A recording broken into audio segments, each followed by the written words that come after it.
Alright, so it seems that Sonic Frontiers really did catch a break after all, because the statistics are coming in and oh my god, this is a beast. Okay, this is a beast. It's a dog. It's a motherfucking problem. Okay. On top of that, we got some info again regarding the 2023 of Sonic, which is Sonic Prime. We got an update on Season 2 as well as a new teaser. So we're gonna get to all this right now. But if you're subscribed to the channel already, please make sure to subscribe. We are trying to hit 1 million subscribers before Sonic Frontiers 2 gets a higher Metacritic score than Super Mario Odyssey 2. We may be running out of time. Anyway, I know what you're thinking. We're in the 2020s, we're basically 3 years into the decade, and we've already gotten 3 different Sonic voices in this decade, right? So what is the update on the best Sonic voice of this decade? Well, we've got some information on Sonic Prime. The official Sonic Twitter has posted this tweet. It says, ready to re-enter the Shatterverse? Sonic Prime returns on July 13th. I've also got an article from What's on Netflix that goes a bit more into detail. It says here, Sonic Prime Season 2 coming to Netflix in 2023 and what we know so far. Described as one of the best iterations of Sonic ever made, fans will be excited to learn that more episodes of Sonic Prime are headed to Netflix in July 2023. Sonic Prime is an animated television series based on the Sonic the Hedgehog video game series, co-produced by SEGA of America, Man of Action, Wild Brain Studios, and Netflix Animation. A battle with Eggman results in the creation of the Shatterverse, a multiverse of alternate dimensions where different versions of his friends and enemies reside. It's up to Sonic to restore reality and keep threats from the multiverse from taking over. And they say, yeah, a teaser trailer for the new season has yet to be released by Netflix. It says what to expect from Sonic Prime Season 2 on Netflix. In case you missed it, we spoke to Logan McPherson, an executive producer on the project, and got to ask him about where the series is headed next. Says Netflix picked up a big batch of Sonic Prime episodes, and without going into spoilers, Season 1 concludes with a big cliffhanger. Can you give us a tease on what to expect in the next season and any expectations on when we might see it? Yes, that is not the end of the story, and we have made more episodes. I don't have any details about when exactly they might launch, obviously this is from before, but you can expect them in the not too distant future. The story continues to build and stretches Sonic to his limits, both physically and emotionally. Is he Elastigirl now? What do you mean stretching him to his limits physically?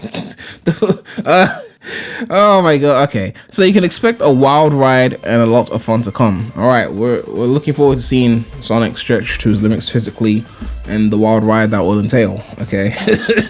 What is the episode count for Season 2? Like the first season, we expect the second season of Sonic Prime to be released with 8 episodes. This will leave at least 8 of the reported 24 episodes that were planned for the series to be released. So yes, originally Sonic Prime was supposed to be 24 episodes in one season. Then they were like, we'll just split it into 3 seasons and then it's 8 episodes a season. So after the 24 is done, we basically don't know if Prime is coming back, essentially. But yes, they did drop that teaser image with the Sonic Prime announcement. We can see Sonic there looking a bit menacingly towards the window. There's an alternative text description of this in the tweet. It says, a screenshot of Sonic Prime Season 2, a determined Sonic looks out a window as Knuckles the Dread and pirate variants of Big, Froggy, Tails, Rouge, and Amy are seen in the background. So yeah, I'm definitely looking forward to seeing more Sonic Prime. I know a lot of people were not the biggest fan of it, and you can check my review to see my full thoughts, but basically, I think New Donk City was the highlight of Sonic Prime, and all the other shit was not as good as New Donk City. I kind of wanted it to just stay in New Donk City. When they first left, I was afraid they were never going back, but then they did go back, which made me feel good because I was like, okay, they're not abandoning New Donk. It's not just gonna be like every episode new place and Sonic being like, we're friends, you don't know me, even though it's another dimension kind of thing. But yeah, more New Donk City, please. That's what we want to see. What we don't want to see though is Sonic losing to Tears of the Kingdom in such an embarrassing fashion. Now I know what you're thinking. We all expected Tears of the Kingdom to outperform Sonic, right? I know we all did. We all did, right? Frontiers is copying Breath of the Wild in so many ways, but I mean, it's the video game industry and nothing is fully original. Everything is copying something, right? I mean, when Sonic first came on the market, like so many anthro furry creatures started showing up making platformer franchises and shit like that, all trying to compete with our Lord and Savior, and they all fell, right? The only one that survived was, I guess, Crash. He's back, right? But like, where's Banjo? I mean, a lot of them have been making a resurgence, but you know what I mean. They all fell first before Sonic. Games were designed to take inspiration from other games, like Sonic Heroes, for example. They looked at the farm, they saw the Billy Goats, and they took inspiration from that, and then they created Sonic Heroes. Anyway, we go to this IGN article, and it says here, Tears of the Kingdom sells 10 million copies in 3 days.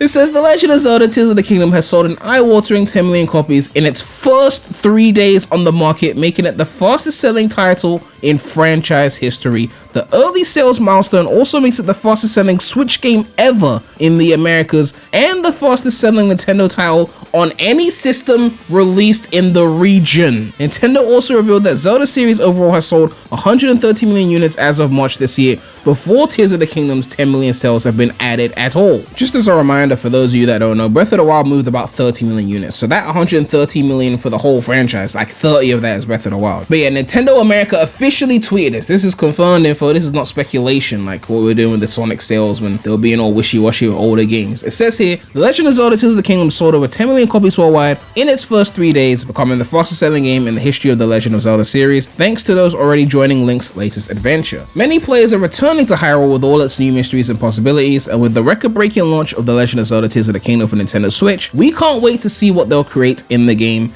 and the stories they'll share next, said Nintendo of America's Executive Vice President of Sales, Marketing and Communications, Devin Pritchard. We're grateful for all of our fans who've shown their passion for The Legend of Zelda over the years, and these sales numbers for the latest installment continue to show the strong momentum for both the franchise and Nintendo Switch this year. In IGN's 10 out of 10 review, we described Tears of the Kingdom as a triumph of a game which raised the bar even higher into the clouds while expanding and evolving a world that already felt full beyond expectation. For everything else Tears of the Kingdom, no one cares. So I know what you're thinking, Prem, this is a Sonic channel, why are we talking about Tears of the Kingdom sales? Look, I'm not here to try and make Sonic fans feel bad because another franchise is selling more, okay? That's not my point here. The point was that I felt kind of weird about it. I don't know. Because, like, there was a time when Sonic was bigger than Zelda. And when I made a video, I think it was last week, talking about Frontier's sales figures, I was going through the archives of Sonic sales figures, and I found out that the first Call of Duty game on console sold less than Sonic Heroes. Because, again, that was when Call of Duty was new, when the platformer was still kind of at the top and it was on the decline. And the first-person shooter, this is the early 2000s, I remember this shit, the first-person shooter was taking off and becoming the next titan. When it comes to gaming, there's like a genre of gaming that's like the titan for a certain period of time, that's like the biggest thing right now. And obviously in the 90s it was platformers, but in the first-person shooter came and took that spot by the early 2000s. Then by the late 2000s it became like the open world game, you know, GTA was getting bigger and bigger. Obviously Skyrim was a huge phenomenon, so now it's like Assassin's Creed, Ezio Trilogy. Now we're trying to make open world experiences. Then Battle Royales came in the 2010s and was like, what about this Battle Royale thing? But then open worlds made another comeback with even bigger open world games like Breath of the Wild coming in and like shifting the market again. So it's like everything's got its space, but it's just one of those things, right? But back to this Sonic and Zelda situation, it's just kind of depressing to know that Sonic was at one point bigger than Zelda, and now it's like not even close. And obviously this is because Sega don't play their cards right and they rush games and they cut corners. They've been doing this for decades. Like even the games I love, they be cutting corners, right? And the fact that they just bit their tongue with Zelda and kept going, and they've gotten to this point right now where they're selling 10 million units in 3, like we Sonic fans are rejoicing because Frontiers has moved 3.2 or 3.5 million in half a year, and they did 10 million in 3 days. And this is not just some regular shit. Like I went and found an article from 2022 and it says the top 10 fastest selling games in the first week ever. So this is before Tears of the Kingdom came out, obviously. And there was a whole article on it. I'm not going to read the whole article because obviously I could just put it in ChatGPT and they'll summarize it into a nice table for me. And ChatGPT summarized the table. And if you look at the table, the only game that moved more units in the first week was GTA 5 that moved 11 million units in the first week. Remember, GTA 5 was the second highest selling game of all time. The only game that sold more than GTA 5 is Minecraft, okay? And Minecraft obviously would have had a slower start because it's the same game over all these years, and it would have to have grown through word of mouth and promotion and whatnot. GTA already had an established franchise, so they were going to get those big first week sales. This is weak. You might be thinking, Breath of the Wild's not even anywhere near this list. Yep, Breath of the Wild only moved about 1.49 million units in its first week. I'm saying only, but relative. They went from 1.49 to 10 million in 3 days on the sequel. It shows that quality pays off, and cutting corners does not.